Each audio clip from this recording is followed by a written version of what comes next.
We are back. Welcome to another episode of the Elevated Barbers Podcast. My name is Bradford Kelly. I am the proud co-host of the one, the only Elevated Barbers Podcast. And I have with me today...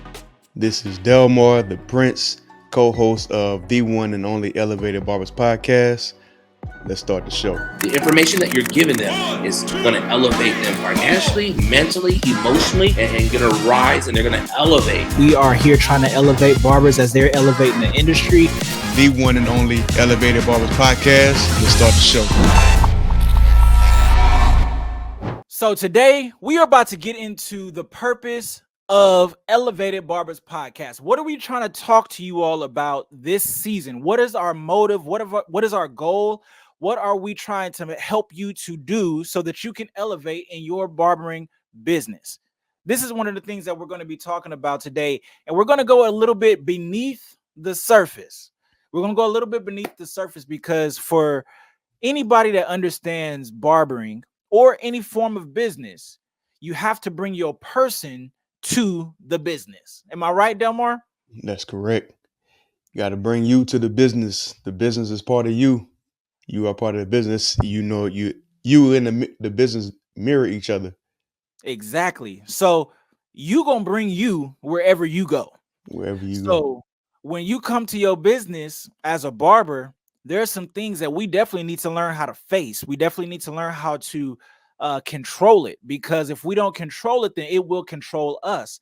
And some of the things that we want to talk about today, I'm gonna let Delmar introduce some of the topics that we're going to talk about, because hopefully it's going to get your mind in the framework of growth and thinking about your business in a deeper way, so that you can actually develop your person in a deeper way, so that you can bring it to your business. So Delmar, let's tell them what we're going to talk about.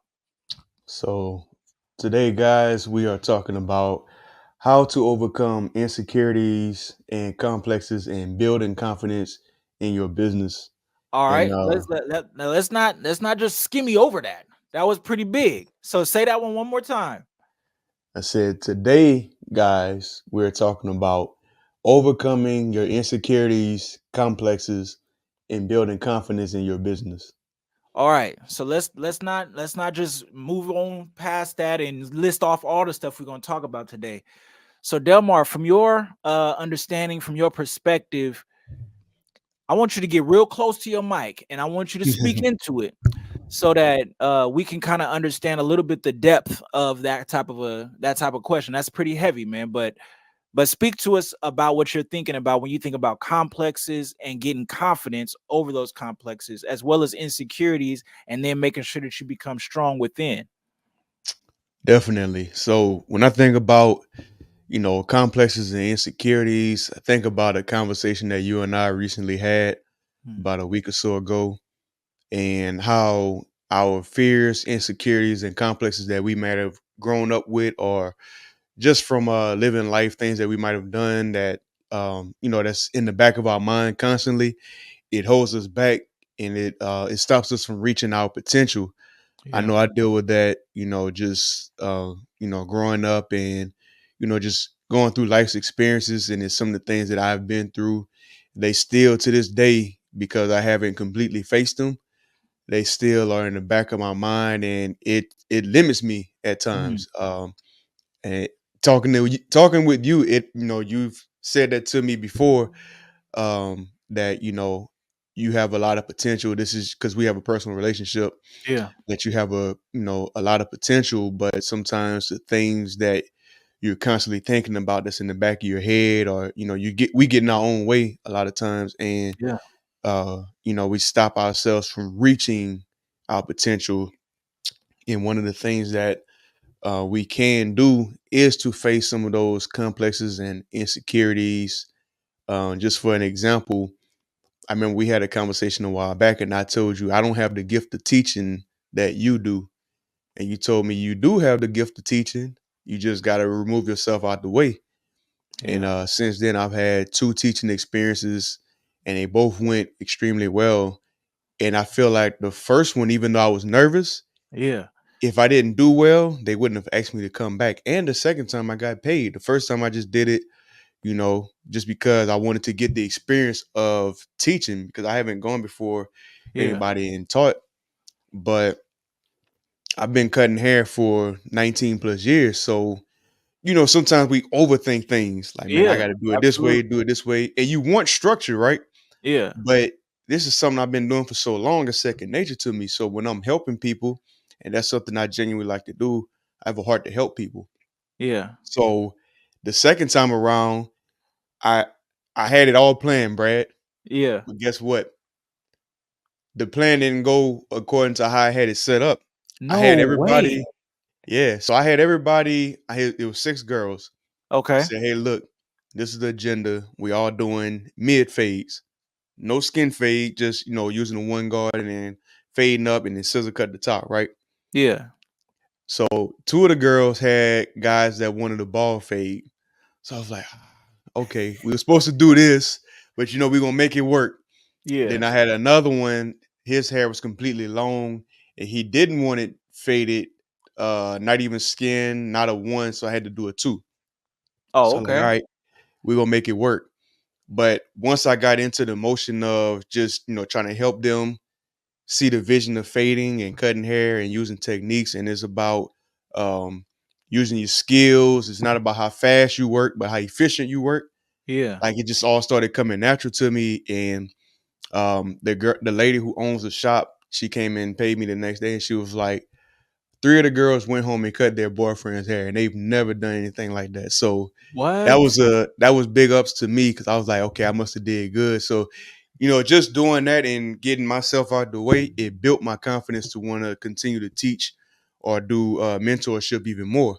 Yeah. Yeah. And I like what some of the things that you said, man, because one of the things when you felt the feeling of, man, this is uncomfortable for me. Yeah, One of the things that you did was you was able to have a conversation or talk to somebody. It happened to be me this time, but I know hmm, you've had more conversations with other people before. But you were able to have a conversation with somebody that sees potential in you, yeah, and there sometimes other people's confidence in you can give you enough confidence yeah, to overcome some complex, or at least get yourself prepared to try. You see what I'm saying? And one of the things that you did was you took on the job for free, yeah, right? Like you did the first one for free. Not that you were really trying to build your strength, right? You're trying to hmm, build your confidence. And one of the things that you all have to understand as barbers, you're trying to grow, you're trying to do different things in your business. Some stuff you just have to go out and try it so yeah, that you can get the muscle memory for you to actually become good. You'll never become good at something that you never try. You'll never be successful at something that you've never failed in. So you want to be able to get out there, get active. I always talk about the level up mindset. That's the mindset to take action on whatever changes that you want to see in your business or in your life. And so Delmar, man, you did that like the prince that you are. yeah. You know what I mean? Like you did that like the prince that you are. And I just want to commend you for that. So when you begin to go through this experience the first time when you finally got done teaching, what was the feeling? Did you have a feeling after that moment that you finished teaching and you kind of maybe saw some light bulbs go off, or you even saw some things that allowed this class to go well? And you even maybe saw some things that you could have improved. But what was the emotion that you had when you faced your complex, and then what came after that? Man, the first emotion I got was, we got this monkey off of my back. Because I was nervous leading up to that. Like, I didn't show them that I was nervous, but on Yeah, the inside, but I'm talking to myself and I'm like, man, I hope I did this right. Hope I do this right. And yeah, really, I remember we had Sejan on the last season, and he was yeah, yeah, saying yeah, that if it causes you to think too much, or if it don't require your brain, that's what he said. He said if it doesn't require your brain, then don't use it. And in the sense, he's saying, stop thinking so much, stop overthinking. yeah, And like I said, I've been doing it for so long, it just felt natural. And yeah, then the second emotion I felt was confident, as you mentioned before, because it's like, maybe I can teach. Whereas a couple months ago when we had this conversation, I told you I didn't feel like I had the gift of yeah, teaching. Yeah. And I definitely appreciate you for seeing potential in me. And it's good to have people like that in your corner, man, because me, um, I'm not a person who thinks highly of myself. Mm-hmm. And I don't think low about myself. Like I think I'm a decent person, and I I know I have something to offer, but Yeah. sometimes knowing what that something is in the moment, I can't see it. Yeah. But then when you go through these experiences, it builds your confidence up, and you're like, you know what? It's just thoughts. I think Yeah. there's an acronym for fear. It's called false evidence appearing real. Yep. That's one of them for sure. False evidence appearing real, and I'm like, man, I don't have to, be a prisoner to my thoughts. I Yeah. can overcome my thoughts. I live a lifestyle where I try to overcome myself every day. Yeah. And not to get religious, but I just thank God for allowing me the grace to see myself and see the things that I need to work on. Yeah. And I try to work on that. You Yeah. take an athlete, he knows his strengths and his weaknesses, and those hours that he's practicing in the gym, shooting the basketball or working on, the things that he's weak at, is because he's trying to get to the next level. He's trying to better himself. So it's Yeah. the same thing with us as barbers. It's the same thing with us as people. I might be weak in this area, but I have somebody like a Bradford in my corner where I'm weak at, he's strong, and vice versa. Yeah. So it's just good to have people in your circle that see things in you even when you don't see it in yourself, and it helps you to get on the path of overcoming those insecurities and complexes that you have. Absolutely. Absolutely. I think you said a mouthful with that. I could tag on to a bunch of stuff that you were saying. But one of the things that I do want to highlight before we go on to the next subject matter that you have is well, two things. One thing that you mentioned is creating the circle, right? Hmm. Creating your circle of influence. That's such a powerful thing that all business owners need to understand. Hmm. You have to understand that you have to equip yourself with the right circle. Like the people that have influence over your mind, the people that have influence over the way that you make decisions, the people that you have in your circle that allow you to be greater than what you are right now. That's all based on who you choose to put around you. Correct. Whether it be your friends, whether it be the barbershop that you work in, the studio suite that you're in, the type of education that you listen to, the podcast. Like, hopefully you listen to more podcasts like this. You stay tapped into different things like this that give you motivation to become better at what you're trying to become best at. When you actually really start to hone in on how to create the circle around you so that you can continuously grow, it's masterful. A lot of times we'll get, I know I suffered from that for a long time, is being subject to the environment that I grew up in, or Hmm. subject to the environment that I was in or around at the time. But I started to really learn, like, if I'm planning on growing and being the best version of myself, I have to create the environment. I have to. Like, my mind is a greater environment than the home I live in. Yeah. My mind is a greater environment than the place of business in which I work. So I have to fortify my mind. I have to Hmm. continuously learn. I have to continuously get more information inside of me so that I don't have to be confident or lack confidence within myself, because now I'm learning different things that's adding value to who I am. And so as I begin to grow in what I'm put inside of me, then I can live at a higher rate than what I was living before because I have more depth. You see what I'm saying? Yeah. So what you're Yeah. bringing up is good. I won't piggyback off of what you said. You and I both heard something this weekend, and it was a nugget. Mm-hmm. Said competence brings forth confidence. Yeah. And a lot of times we lack confidence because we don't have knowledge about something. So this is why I'm always, talking with you or talking with people who are in a position where I want to be at. It's not position as far as like power, but I see you doing well. So it Yeah. motivates me to create the discipline to do well, because motivation is just temporary. Yeah. You still need the discipline to want to carry that on every day, even when you don't feel like doing it. Yeah. Because Um, with discipline comes consistency, right? exactly. So, and consistency is what builds muscle. Yep. So if you gotta keep doing something so that you can really get that muscle memory. Yeah. Yeah. Yeah.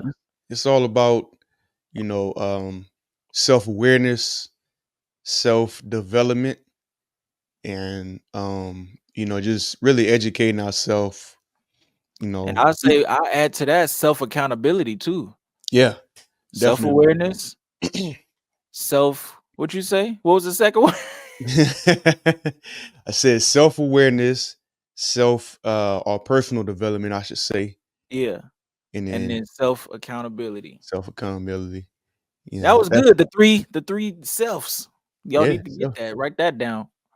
yeah. Got to be accountable, man. Yeah. It, it's easy to point the finger at, oh, I didn't do well because of this. I didn't do well because of that. Or this person did this. It's all on you. It's all on you. It's And all on what's you. key is if you create the right circle Hmm. around you, They'll they hold you will accountable. also hold you accountable. That is correct. They will also hold you accountable. So, because sometimes self accountability will be the ruin of your accountability because you'll give yourself a lot of passes when you mess up or whatever. Yeah. You'll always give yourself an excuse because of whatever. But if you have people around you that'll put that pressure on you, you'll become a diamond way faster than if you was trying to put the pressure on yourself. Yeah. So if you have not done this already, we're going to need you to like, subscribe, and turn your notifications on so that you can get the latest gems from everything going on here at Elevated Barbers Podcast. Yeah. So let's not belabor this one topic too long. What's the next one we're going to get into? That was good, though. In the comments, man, say something.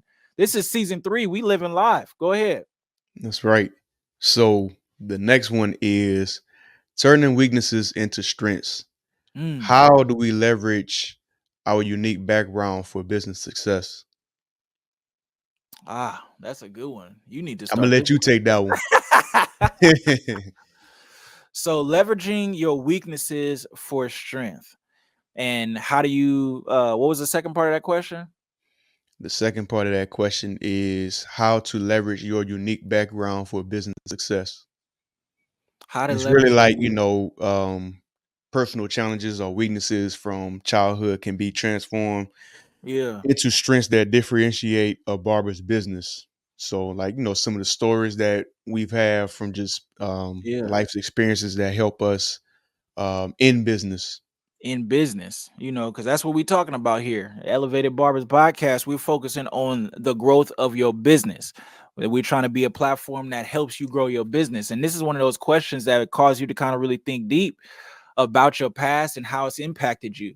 And one of the things that I can say for me, when it comes to like weaknesses versus strengths or leveraging your past for your current success, one of the things that was a weakness for me as I began to grow up in this world before I even got into business was I was very insecure when it came to being just a man. I didn't know how to be a man. I did not have my father in the house with me. And so I was always using other things to kind of like balance out or try to understand what being a man really meant. Hmm. And so this was actually like a new revelation to me. I didn't even understand how it impacted me until recently because I guess I just grew accustomed to that weakness or that deficiency. Yeah. Um, and then I started to realize that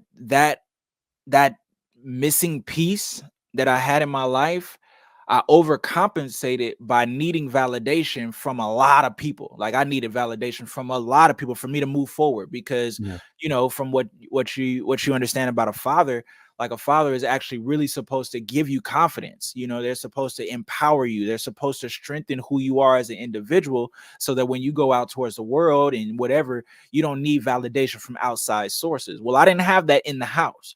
And Yeah. so it was just me and my mom, and I had a lot of emotions going on, but I didn't have that balance. You know what I mean?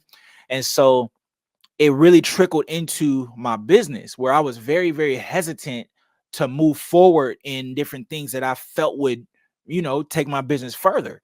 Yeah, it made me hesitant when it came to increasing prices. It made me hesitant when it came to changing policies. It made me really hesitant when it came to creating, like, when I first was about to even do appointments, I was scared, right? Like, I was like, man, I don't even know if I should do appointments. Like, my clients don't even like that. All Yeah. kind of like little real baby stuff, but I needed so much validation. I would ask everybody, all my clients, like, hey, what do you feel? What do you feel? What do you think? What do you think? What do you think? And there's a certain level of leadership that comes with owning a business. And with leadership, there has to be something within you that has purpose. And if you know Yeah. where you're trying to go, then you can start taking those steps towards it, whether people follow you or not. But 9 times out of 10, if you are intentful with your steps, then you'll get the attention of others. It's just Yeah. natural. So I noticed that those weaknesses, I had to really learn, like you said, to strengthen those weaknesses by exercising them. Yeah. Right. So I had to just get good at communicating what was going to happen in the future, and then being able to create the relationships that allowed me to grow into what I said I wanted to grow into. You know what I So mean? let me interject. So how hard was that for you to do at first? Given that you said you was asking all your clients about, changes that you was thinking about making, Yeah. and I'm quite sure you had some rebuttals. Oh yeah. I'm quite sure you had some support. Like, okay, we really rock with you, Brad. So, Yeah. we support you 100%. What are some ways that you had to overcome some of those rebuttals that you had? Because it's always fearful in losing clients. Yeah. Nobody wants to lose clients, but granted, every step that we make in our business towards growth, we're not going to keep everybody. Can't. We would Yeah. like to, but you're not going to keep everybody. So, what was some challenges that you faced, and how did you overcome them? One of the things that I pride myself on, honestly, is the ability to retain clientele. Like, Mm, it's like a gift that I have. Not that I retain all of my clientele, mhm. because different people leave for different reasons, right? Right. But when it comes to like business decisions, whether it be me increasing my prices, or if I'm instituting a policy that is going to be different. One of the things that I pride myself on is the relationships that my clients have with my business, not with me personally. They have a relationship with my business. And so the way that I would communicate to my clientele was through my business. And because my business would initiate a conversation, then when they came in person, they could ask me, hey, I'm hearing about these changes that's going on. Then I could give them a personal account on why. So I use this pretty much like a triangle offense or a triangle defense approach to being able to allow my clientele to get information about what's going to happen in the future. Mm, And then I could comfort them personally about the changes that was going to be taking place. And it allowed them to have a relationship with my business, but also have a personal relationship with me, so that when things changed, I wasn't losing people because of that change. mhm. I was losing people because of they had to move, or they move off to college or something like that, or Right. they moved the area, or they got a different job and our hours don't work no more, stuff like that. But client retention is one of their strong suits. So when you say, what were some of the things that I had to overcome, it was how I was approaching my business to communicate to them the things that it was changing. Okay. When that first happened, it was just me saying, hey bro, I'm about to go up on my I'm about to Yeah. go up on my Yeah. prices. But once I started to mature in business and understand how to use business tactics, that Mhm. shifted everything so that I could retain way more people than what I was going to lose if I just did it by myself. Okay. So just for the viewers who are listening or who are tapped in right now, let's say for example, you're doing a price increase. Yeah. What are some ways that you let your clients know that you're increasing your prices, aside from like verbally saying, "Hey, bro, I'm going on my price next month by $5." Yeah. Like what are some ways tactically with business in mind that you were able to let them know in a professional way? that, hey, I'm increasing my prices. This is what's going to happen. You know, you care to share Yeah. with that? Yeah. So I've actually graduated in different ways that I've done it. Mm-hmm. But one of the first ways, I always found it nice. It's not required. Don't feel like you have to do this, or this is something that is obligated by any body professional barber or something like that. It's just a good customer service tactic to allow people to know when changes are going to happen. Like Yeah. most businesses that are having any form of change, they'll send you an email and it Yeah. lets you know whether you read the email or not. They'll let you know, oh, these different changes are happening to the business. It's going to be better for you, blah, blah, blah. So for me, I started off with verbally communicating, hey, I'm going to be going up on such and such date. I transitioned and grew into where my business would communicate on my behalf that in 30 days or so, we're going to be going up on the prices for these reasons. And I would list out a few reasons on why. And I would also kind of bring it into like a form of a celebration. You know, like we've finally gotten to the point where we can go up $5 or we can go to such and such price. Mm-hmm. I would actually never use we're going up on a price. I would always use that we're having a price adjustment. I would always Mm-hmm. use the word adjustment versus Nice. increase. Yeah. Um, and so I would start to communicate that through my business. Now, what I do is I actually hold events. So I actually hold events to do customer appreciation, client appreciation, and I get a nucleus of clients to come and celebrate with me a transition. They don't know it's always a price thing. I'm doing Mm-hmm. all kind of stuff for them in that moment, but it's Yeah. almost like, man, I appreciate y'all for rocking with me so far. You know, I'm still trying to grow. I'm still trying to advance my business. And one of the things that we're going to be doing is we're going to have a price adjustment for this, whatever. But more than that, this is some of the things that you guys are going to be getting in the future. So I celebrate the results that they're going to get, and the price adjustment is like not really a thing. I say it, Right. I mention it, they get an email, but when we doing a celebration, it's about the fact that, hey, I'm gonna be bringing better drinks to the fridge. I'm gonna be having more snacks when you guys come in, or I've been able to get a better TV or something to that degree. Whatever it is, like I Yeah. really celebrate the newness of the business and how you want to be a part of it versus just saying, hey, I'm going up on my prices.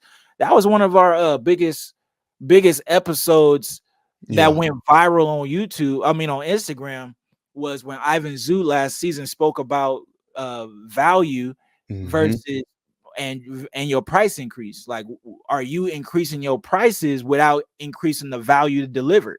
And a Right. lot of people feel like they just don't have to do that no more, man. They Yeah. just go up on prices because gas went up, go up on prices because toll went up, go up on Yeah. prices because they want to. So Right. and part of that is, part of that is true. Like what's that term for increase? Like everything is increasing. Inflation. Oh yeah, inflation. Inflation is real, right? uh but just as inflation is hitting you, it's hitting them, Yeah. it's hitting the clients too. So in certain ways you have to be considerate, but you can't stunt your own growth, and you Right. have to be able to understand what you can do and what you can't do based on really understanding business tactics and not just doing it off of emotion. But what's your thoughts on that, about strengths, weaknesses, and how do you leverage it for business? Um, Had me man. talking for a long time. Now I've had to go through some of those things too, man. Just the fear of um feeling like you're gonna lose people because you're ready to do a price increase. And with Yeah. me, my price increases was always intentional. It might have come by me adding a new service and I'm introducing a new service. So that's not altogether, hey, I'm going up X amount of dollars on um a haircut and a beard. I'm doing haircut, beard, shampoo, razor for this price. But it's something new that I introduced to my clients because I wasn't doing that before. Yeah. And um, you know, you want people to buy your highest service, but not everybody can afford the highest service. Yeah. So, I made sure that I didn't price myself out. But the thing was, every time I did go up on my prices, everyone else in the area, they went up on their prices too, but they never went to where I went. they was always $5-10 below me. Yeah. So like me and Traven is the guy, for those of you who not familiar with Elevated Barbers Podcast. He's a guy who I used to own MVP Barbers with. And when him and I started first doing appointments, nobody in the area was doing appointments. At least not by an appointment app. System. They was Yeah. doing it the old school way, write your name down. Okay, you show up at 9 a.m. Saturday. But we had a whole system in play. I think the first scheduling site we used was Go help me Panache. out, bro. Huh? Go Panache. It wasn't Go Panache. I can't think of it. It'll come to me later. But it was one of the first ones that came out outside of Schedulicity. Mm. And at first people didn't like it because it's like, man, why I got to book an appointment? I'm just used to walking in. I Yeah. was like, yeah, I know you're used to walking in, but this is more efficient with your time. It's more efficient with my time. And I'm trying to structure my business to run more smoothly, and then it cuts down on the amount of traffic that you just have sitting in the shop too, Yeah. waiting on you. It cuts down on the confusion where, well, I was here first, but yeah, he had an appointment. You walked in. It's just a lot that Yeah. can go Yeah. on. And I don't like confrontation, bro. I hate having to deal with that. Uh, so it made my life more easier, run smoothly with my business because I started putting structure in play. Yeah. And I have you to thank for that because just by me doing my internship at Javant's, and I saw that I don't even think you was doing walk-ins. You might have been strictly appointments unless Yeah. you had a gap. Yeah. Unless I had a gap. Yeah. Unless you had a gap. So I But I mean, was. But like you said, like I wasn't only appointments. right. And that was known. It Yeah. was I was doing appointments and walk-ins, but Walk-ins. you walked into the schedule that I had. You didn't walk Right. into my chair. You didn't Yeah. walk into the Yeah. line. You Yeah. walked into whatever it was available on my schedule. And if I didn't have anything available on the schedule, then I would give you a handshake. It's nice to see you. You know what I'm saying? But we're gonna have to get you scheduled on another Right. day. As soon as Uh possible. yeah. But I like But something that you mentioned, bro, and I want to see if I could bring a little bit of attention to it, if I can remember it. You just said about the scheduling. Oh, what you mentioned was when you're doing things for your when you're changing different things, how it was a benefit to them and their time as well as mhm, it was for you and your time. And one of the things that I want to just highlight what you just said was that when you're doing changes in your business, you have to be able to communicate to them what's in it for them. mhm, You have to be able to celebrate that because like you said, when change, nobody really likes change. right. Everybody likes the same thing. Like let's just keep this going the way that we had it because I'm used to it and I don't got to think too much about it. But when you bring in changes and you switch stuff up, you have to celebrate why it's good for them. If Yeah. not, you're just being a selfish business person, and Right. those type of people will end up losing in the end because people won't want to stay with them because the business don't care about them. They only care Yeah. about themselves. You can't be a selfish business owner. Like if you only thinking about you, like how can you benefit and you're not thinking about the people that you're serving? Because we're servants Yeah, at the end of the day. Like you and I was talking earlier, and we can't fire clients. And that's something I used to say, oh man, I had to fire such and such because of whatever. But they hire you. You work for yeah, them. Essentially, we work for them because we're not paying them to come in our chair. yeah, They're coming to our business and they're patronizing us for a service that we provide. yeah. We So, can refuse service though. We yeah, can we can refuse refuse service. service. We can. I've had to done that. Had to do Yeah, that a I few refuse times. to service you, sir. Yeah, Man. yeah. But it doesn't always have to be beneficial for just you. It doesn't always have to be beneficial for just them. Yeah, But your clients got to see that you do appreciate them too, and that you consider them with yeah, with some of the changes that we make. So, yeah. and I get it all the time, man. Like now that I'm in a suite, a lot of my clients are like a lot of my clients introvert, so they Uh-huh. don't like to talk. But when it's just us two, then we chop it up. Cause I'm an introvert too, so this is perfect for me to be in the shop. I do miss the shop setting, but now I'm seeing like the benefits of being in a suite alone, because a lot of my clients who I had before that would come to the shop, they would just come, get their hair cut, cool. They wouldn't really say too much. Yeah. Now I can't get them to be quiet, one. And then two, they just feel more at peace. And um, a lot of people don't like a big barbershop setting. They don't like a lot of people around them, They endure it, but They they don't endure it enjoy it. because it's like, okay, what else am I going to do? That's what they used to. Yeah. That's what they're used to. So, but when you're in a suite setting, it's different. So it may be a lot odd at first, but once they come to you a few times, like, man, I really like this. Like, it's just Yeah. me and you. I get to talk about, blah, blah, blah, blah. And I Yeah. get to enjoy my service without having to be, overcrowded, or people looking at, oh, he got to put enhancements in my line because my line thin. And, all kind of Yeah. insecurities Yeah. that our I clients forgot deal about with that. too. Yeah. Yeah. So they don't have to worry about somebody might be talking about them. They deal with stuff also, but they get to just come in and be themselves. So Yeah. I do appreciate that. Yeah, I understand, man. And like we were saying, man, when you're thinking about business, man, you got to care about the client. You really got Mm-hmm. to care about the client, that one that you have, and then also that you want to attract. When you're building your business, you have to think about your present tense Mm-hmm. as well as your future, but you cannot live in your past. Like, do not allow the past of your business to be the destruction of your future. So Yep. many people think about loyalty and they don't think about royalty. Like, Yeah. royalty has to do with the future. You don't crown a king for yesterday, you crown a king for tomorrow. Just Right. like what Delmar has with Royal Luxe grooming. Like, he's doing things for the future. He's trying to make sure that his business is luxury for the future. His clients are thinking about the future. Where are you about to go? What are you about to go do? You want to think about the future. So even with my business, I want my clients to think about the future. I want my clients to be like, hey, man, I've been with you for the last 10 years, man. You ain't going to hook me up. Right. Like, I appreciate you for the last 10 years, but the last 10 years was over 10 years ago. You see what I'm Yeah. saying? So here we are in a new year, new month, new day, new week, Yeah. new cut. And what's going to happen in the future? And Mm-hmm. you have to get your business in that mindset. You have to be in that mindset so that you can get your business in that mindset, so Yeah. that your clients can start to get into that mindset. Because once your clients start to think about the future, you start to be able to raise their expectation for things, then you'll actually really start to be able to raise your income.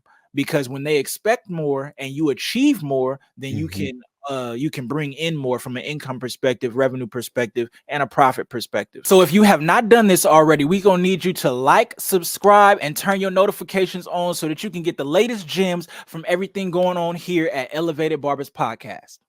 Yeah. This was good, bro. Yeah. It This was was good. I good, know we man. gotta cut it short, man, but this is episode. This is the premiere. This Premiere is the episode. premiere. We just getting started. Like, for the Delmar, I want you to say it, but I got a lot of energy right now. But we got some heavy hitters coming this season. We do.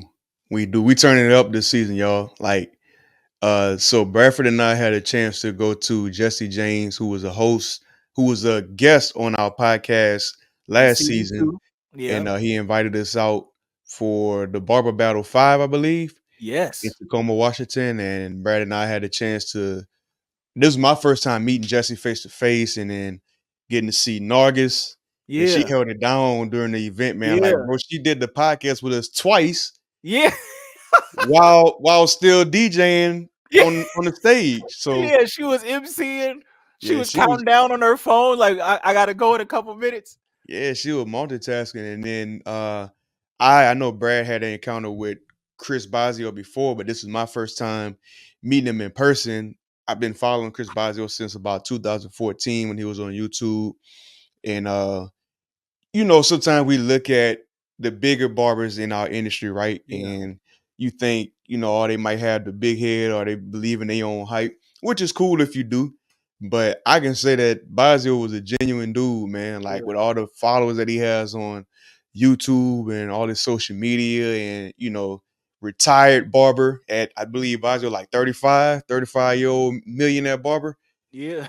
in Tampa, is buying businesses, buying other barbershops. Like, Yeah. dude, real humble and genuine, man. And we had the pleasure of meeting him and hosting him on our podcast as well, alongside with Nargis. Yeah. and Alejandro, who is the owner Yeah. of Urban Barber College, who Yeah. doesn't do cameras, Interview. he doesn't Yeah. do interviews, and he Listen, did ours. he did ours, and I just gotta let y'all know this was probably the most powerful episode that we've gotten. Yeah, Like, the title of this is How to Become a GOAT. yeah, So if you want to be inspired, if you want some motivation, if you want some business structure, if you want some mentorship, if you want to understand a little bit more about what Elevated Barbers Podcast is all about, then do not miss season 3, episode 1. This is the premiere, but don't miss episode 1, because right. episode 1 is with Chris Basio, it is with Nargis, and it is with the surprise guest who we didn't say on the title, but it's Alejandro, the owner of Urban Barber College, who throws the best, I would say the best expo on the West Coast. That rhymed a little bit, and it's true though. And it's true. So him and Jerry Herrera throw the NorCal Barber Expo, sometimes along with Jay Majors, but Alejandro's the mastermind, man, and he's such a behind the scenes humble dude Really? that it was an honor that Chris Basio actually invited him on to the show live while we were recording. We didn't even know it was going to happen. Alejandro didn't know it was going to happen, It but just Chris happened in the Basio moment. brought him on. Happened in the moment. You got to watch that episode. And I'm not gonna leave out this one thing. Watching you do your thing on stage, bro, and introducing your course to the many barbers that was there. That was good for me to see, and it was good for them to see, man. Like, just we had 2 big people on stage. Brad is big, y'all. He might not have the numbers on social media big, but Brad is a big deal, man, because of his impact. And he was on stage first, and then Basio came on after him, but. Man, it was a great event, man. Great event. I would do it all over again. Yeah. It was definitely a great event. Yeah. So we're gonna have to wrap this episode up, man. But Delmar, he did bring attention to the Level Up program, which is a program that I have with some coaches. That Delmar is one of the coaches inside of this program that really will help you level up your business as a barber.